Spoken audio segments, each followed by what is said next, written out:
Bonjour à toutes et à tous, bienvenue dans notre série Pour une vie meilleure. Pour aujourd'hui, une émission, j'allais dire, quelque peu particulière, qui sortira un petit peu de nos habitudes. Mais pour cela, accueillons avant tout Monsieur Lézot. Monsieur Lézot, bonjour. Bonjour. Vous m'avez confié que nous allons un petit peu voyager. Non pas pour faire du tourisme, quoique ce puisse être agréable, et qu'il y aura du dépaysement aussi, mais pour un autre but, n'est-ce pas ? Nos voyages, puisqu'il s'agit dans tous les cas de 2 voyages, ont un but précis. Nous allons visiter aujourd'hui certaines de nos institutions pour aller voir un peu ce qui s'y passe. Quand on est membre d'église, et particulièrement de l'église adventiste, on n'est pas forcément au courant du fonctionnement des structures de celle-ci.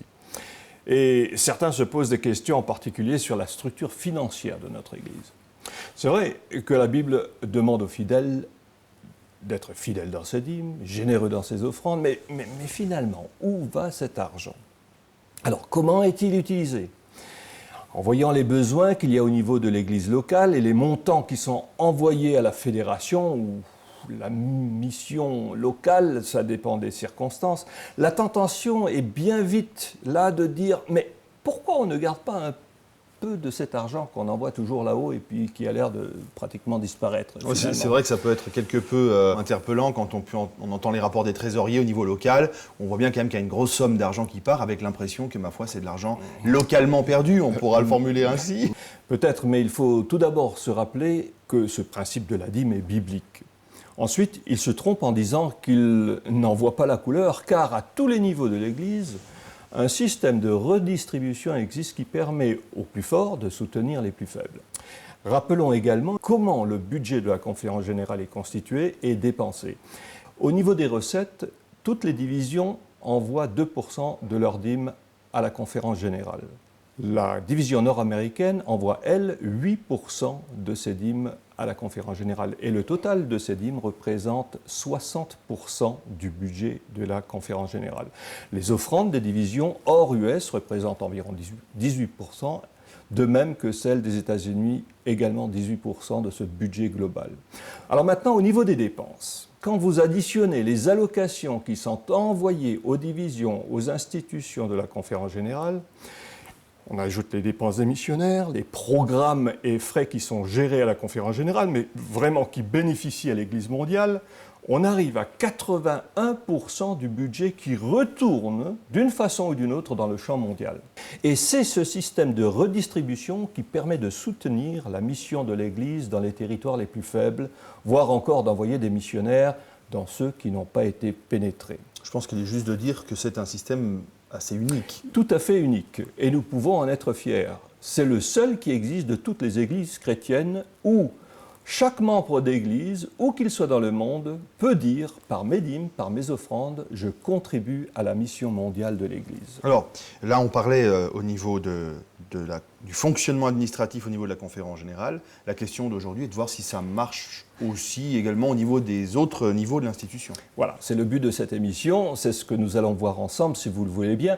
Et nous allons commencer par le commencement, c'est-à-dire au niveau de la Maison du Trésor, qui est pour nous, Église adventiste, la fédération, la mission locale. La Maison des Trésors, parce que c'est là qu'arrivent toutes les dîmes et qu'elles commencent à être utilisées. Donc, je crois que la première visite que nous allons faire, c'est au niveau du président de la Fédération France-Sud des Églises adventistes, donc, Michel Guenin.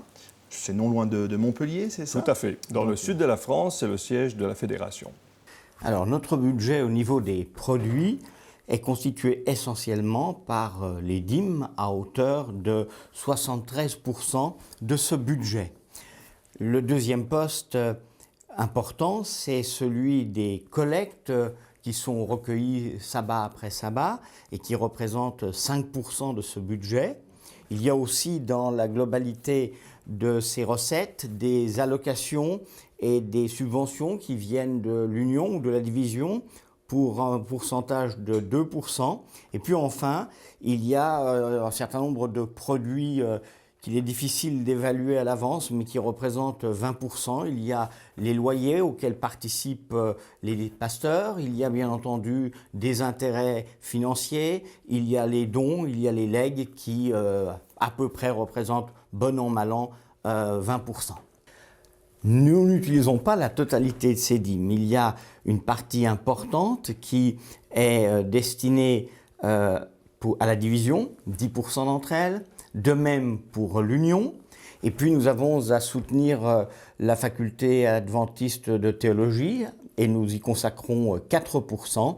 Et puis il y a encore 2% réservés pour les représentants évangélistes. Par contre, il nous reste sur place, si je puis dire, pour le fonctionnement de la fédération et tout particulièrement pour permettre aux pasteurs d'exercer leur activité, une part importante des dîmes qui est de 65%, de manière à ce que nous puissions faire face à leurs besoins. Vous avez bien remarqué les pourcentages et les proportions dans les recettes. La totalité des dîmes des églises qui arrivent à la fédération ne représente que 73% du budget. Alors maintenant, au niveau des dépenses, il s'agit de savoir ce qu'ils font de cet argent. Alors retournons voir Monsieur Guenin. Alors, comment se répartit le reste des dépenses de votre budget, finalement? Alors, le reste des dépenses est constitué à hauteur de 8% par les différents frais de département. Et il convient peut-être ici de souligner que le plus important d'entre eux, c'est le département de l'évangélisation qui reçoit un tiers de toutes les sommes dont il est question ici. Et ensuite, vous avez des frais, des amortissements de bâtiments, etc., l'entretien des bâtiments qui représente un certain pourcentage. Oui, 6%. Et le gros morceau alors des dépenses est constitué par quoi? Donc le gros des dépenses est constitué à hauteur de 53% pour les salaires des pasteurs et il faut aussi prévoir le temps où ils ne sont plus actifs. Donc 12% supplémentaires sont attribués au paiement de leur retraite. Ce qui signifie donc que pratiquement 3/4 des recettes sont consacrées à la fédération et bénéficient aux pasteurs, donc indirectement également aux membres, et au développement des différents départements de l'Église. Reprenons un peu ce que nous dit M. Guenin, le président de cette fédération. 53% représentent les salaires des pasteurs, et quand on y rajoute les pourcentages des dîmes qui va alimenter leur fonds de retraite, cela fait 61% du budget qui est consacré pour les pasteurs et employés de cette fédération. Quand on prend en compte les frais de fonctionnement des départements, amortissement, entretien des bâtiments, on arrive à un total de 73% du budget qui est dépensé, non pas ailleurs, mais sur place, au bénéfice des églises locales. En même temps, le système de répartition permet à la fédération, mission locale, de payer les pasteurs des petites églises qui, dans cette fédération, si elles étaient toutes seules, ne pourraient pas se payer les services d'un pasteur. Maintenant, il y a une institution de la fédération qui n'a pas encore été mentionnée, c'est celle du Moulin de l'Hérold. Et là, c'est une institution qui est soutenue également par la fédération.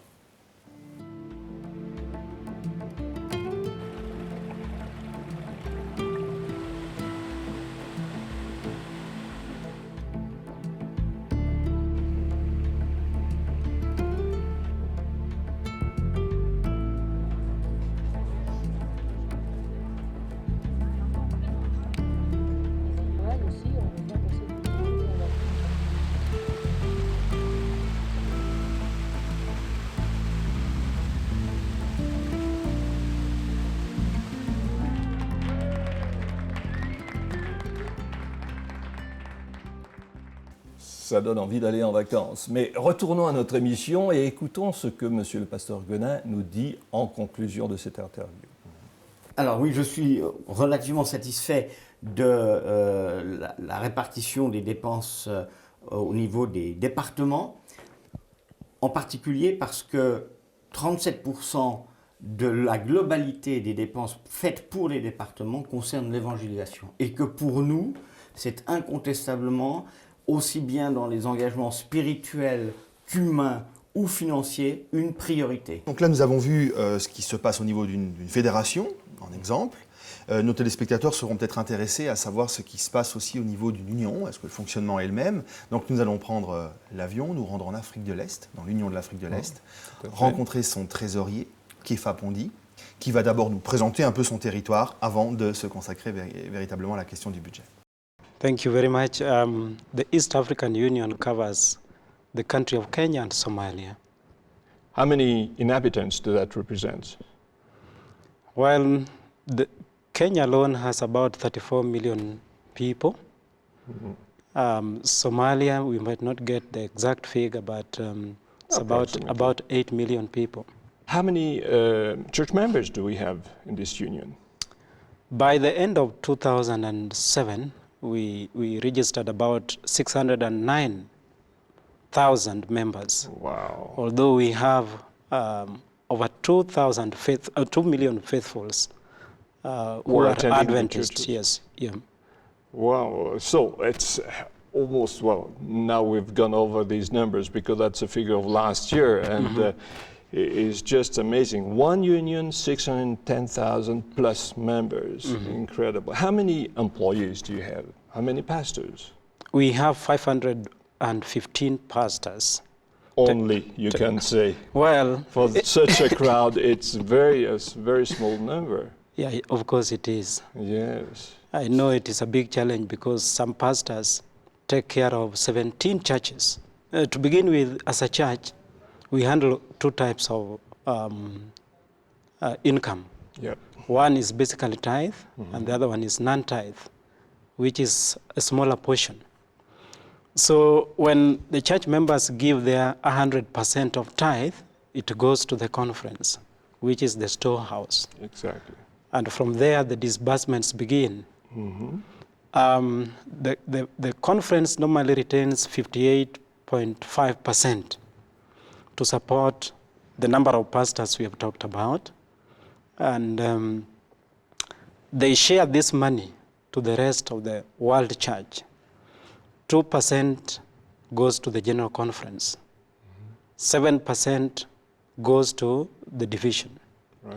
And then 16% goes to the union for its operations. Very little offerings flows up because much of the offerings remain at the conference and at the church level. The 16% of tithe that we receive from the field or from the conference constitute 92% of our operating budget. Dans le cas présent, cette union ne reçoit aucune allocation de fonctionnement de la division. Alors on peut se demander pourquoi. Et lui-même, le trésorier, va nous expliquer pourquoi. C'est un petit cas unique pratiquement. Over the last few years, we have been encouraging ourselves to become self-supporting. Amen. Yeah. And each institution, each field, each conference, and the union as a whole, we have been trying to operate within the income that we receive. Okay. So we have tried to minimize our overheads to fit within the budget, Very good. or rather the incomes that we receive. Very good. And That we have means operated like that for over 10 over years. 10 years now Yeah. already. That's very good. That Yeah. means that you can operate all by yourself, you're self-supporting, and on the contrary, you're helping the world mission of the church in contributing with your tithe and offerings to the division and general conference. Vous voyez, l'Union de l'Afrique de l'Est est le bon élève de la classe parce qu'elle est arrivée déjà à l'autosuffisance financière, ce qui est l'objectif un peu de toutes les institutions de l'œuvre.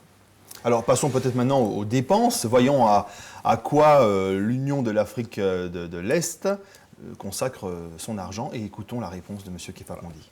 Once we receive this money, we have to budget for various expenditure items. The bigger one being salaries and allowances of the union employees. Yeah, and how much does that represent? Because That that's a represent very about important- 42%. which is a very good ratio, I Yeah, must it's a say, good because ratio. usually it's between 50-55%, and most of our institutions are in trouble when they go over that percentage. So that's very good for you. We have tried not to go to the maximum allowed, which is 50%. So we have tried to operate with Okay. a minimum number of employees. And of course, several departmentals have also been combined. So we don't, Okay. you might find that one personnel handles more than 2 departments. So as a Well, result, our budget is within the provisions that the And you policy have so gives. little personnel as well, so you have to manage on a string line at the union office as well, as far as department is concerned. Well, so that's 41%, Yeah. and then the rest, where does it go to? The rest are for operations, Okay. overhead.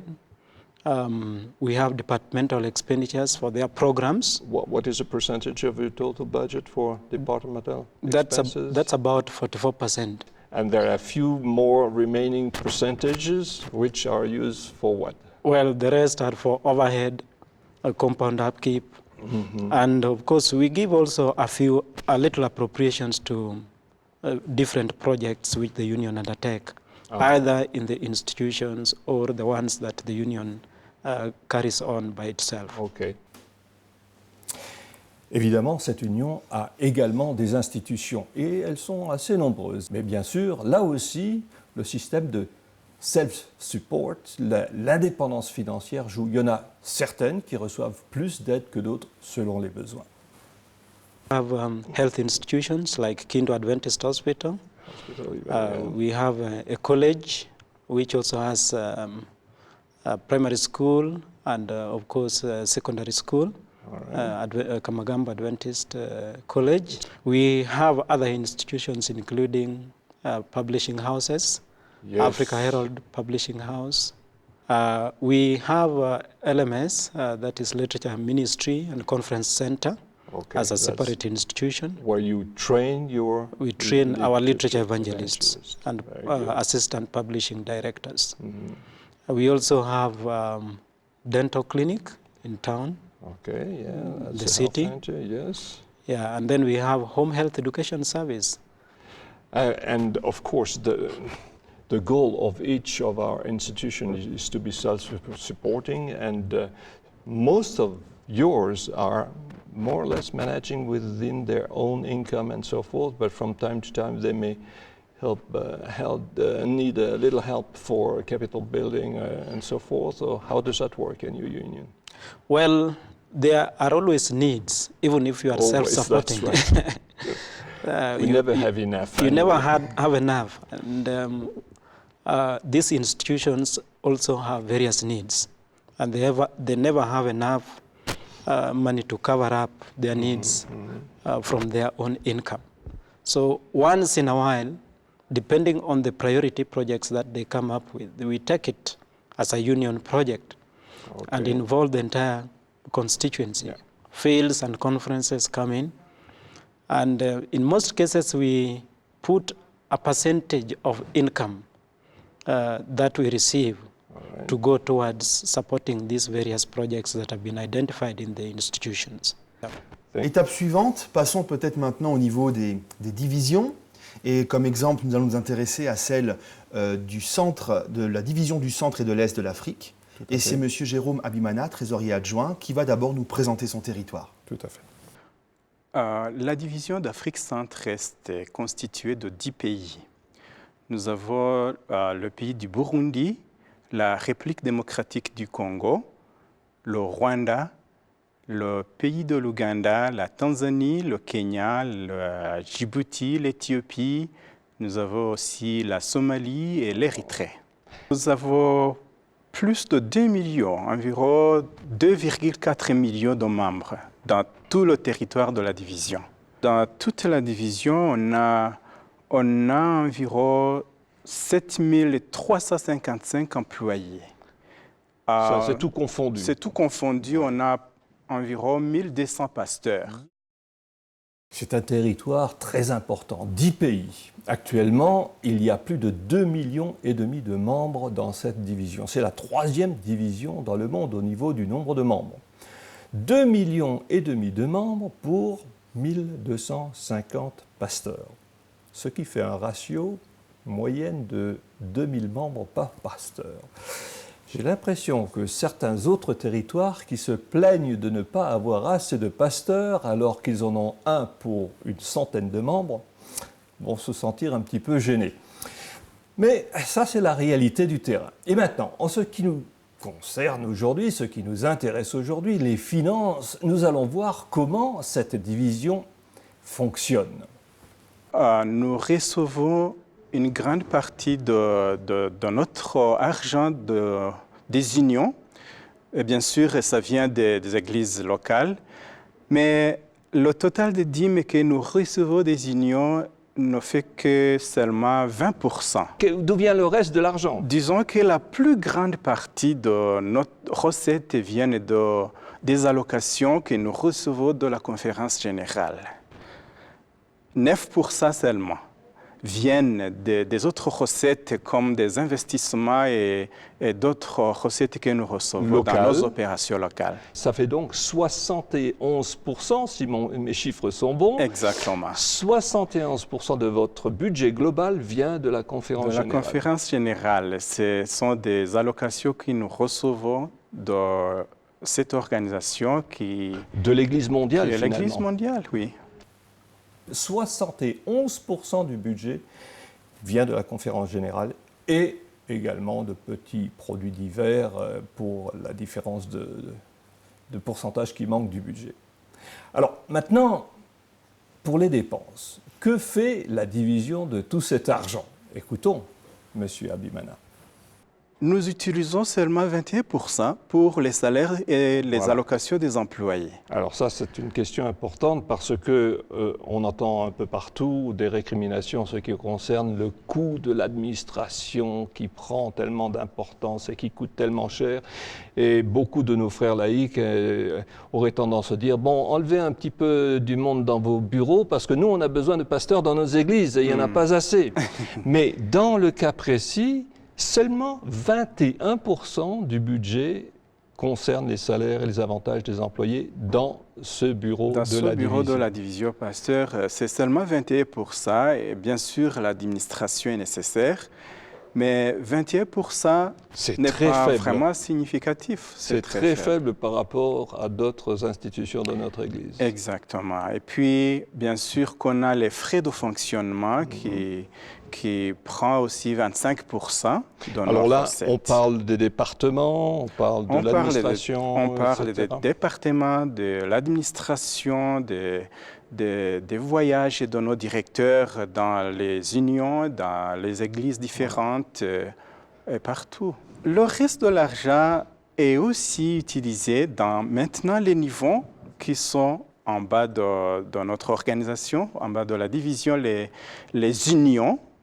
Les allocations que nous donnons aux unions font une partie aussi importante de notre budget parce qu'on donne des allocations aux unions, même aux institutions.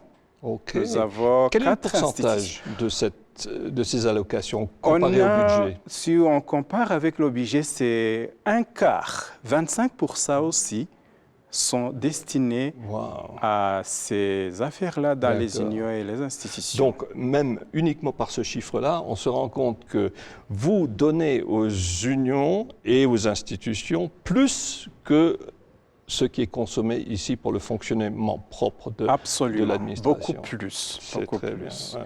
Est-ce que c'est toutes les dépenses que vous avez ou il y a certainement autre chose? Disons que notre bureau s'occupe aussi des missionnaires. Les missionnaires qui travaillent dans notre territoire, oui, et nous avons aussi les allocations pour eux qui s'élèvent aux environs de disons, 15% de notre budget.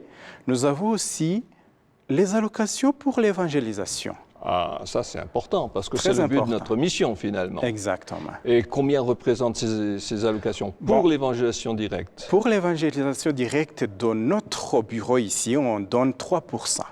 En résumé, finalement, on se rend compte que pratiquement 80% de votre budget, ce sont des frais qui sont destinés pour le chant, ou des allocations directes qui sont données, ou des services que vous rendez aux différentes unions, fédérations de votre territoire. Ça, c'est sûr, parce que Pasteur, à part les salaires et les allocations des employés, on peut dire que le reste va pratiquement dans notre territoire pour l'évangélisation. Ce qui me frappe dans ce budget, ce sont les pourcentages suivants. Les dîmes reçues des unions représentent 20% du budget, mais les allocations envoyées aux unions, missions et institutions représentent 25% de ce budget. On pourrait dire que c'est vraiment se donner du travail pour rien. On envoie et on reçoit, alors est-ce que c'est bien la peine de se compliquer la vie? Mais non, justement, c'est là toute la beauté du système, qui demande à toutes les institutions de partager les dîmes reçues des membres, mais qui reçoit en fonction des besoins qu'elle a. Dans le cas précis, cette division reçoit plus qu'elle n'envoie. Il est vrai que ce n'est pas le cas de toutes les divisions, car il faut se rappeler que ce sont les forts qui aident les faibles. Et on ne reçoit jamais autant que nous aimerions en avoir, peut-être. Mais ça, c'est un peu la nature humaine, n'est-ce pas? Personnellement, il faut reconnaître que nous ne sommes pas souvent satisfaits de ce que nous avons. Mais le niveau supérieur ne peut distribuer que ce qu'il a. Il n'a pas encore reçu l'autorisation d'imprimer des billets de banque. N'est-ce pas néanmoins un système formidable? Pour ceux qui ne le savent pas, la division de l'Amérique du Nord, qui apporte 8% de ses dîmes au budget mondial, on a montré ça au début de l'émission, ne reçoit pas d'allocation. Seules les 12 autres divisions reçoivent celles-ci selon les besoins qui sont différents pour chaque territoire, bien sûr. Monsieur Lézot, il me semble néanmoins que nous n'avons pas encore mentionné d'institutions rattachées à cette division, n'y en a-t-il pas? Oui, il y en a, bien sûr, et on va entendre M. Abimana les énumérer. Nous avons 4 institutions, pasteurs, dans notre division. Ce sont les institutions que nous avons dans environ 4 pays. Le pays de la République démocratique du Congo, nous avons l'université de Lukanga. Voilà, ce sont 3 universités en fait. L'université de Lukanga dans ce pays-là de la République démocratique du Congo. Nous avons l'université au Rwanda qu'on appelle l'université adventiste d'Afrique centrale. Nous avons aussi l'université de Kenya où on a l'université à Baraton. C'est une grande université, la plus grande au fait dans notre division. On a aussi l'école secondaire ici au Kenya qui est le Maxwell Adventist Academy. Et à nouveau, ces institutions reçoivent une allocation selon leurs besoins, leur degré d'autosuffisance. Eh bien, Monsieur Lézot, voilà une demi-heure qui aura été riche en informations et qui, je le crois, aura répondu à bon nombre de questions que pouvaient se poser les téléspectateurs quant à l'organisation, au fonctionnement de l'Église, que ce soit au niveau mondial, et on l'a vu dans les différents niveaux. Monsieur Lézot, merci beaucoup. Chers téléspectateurs, chères téléspectatrices, merci et à bientôt.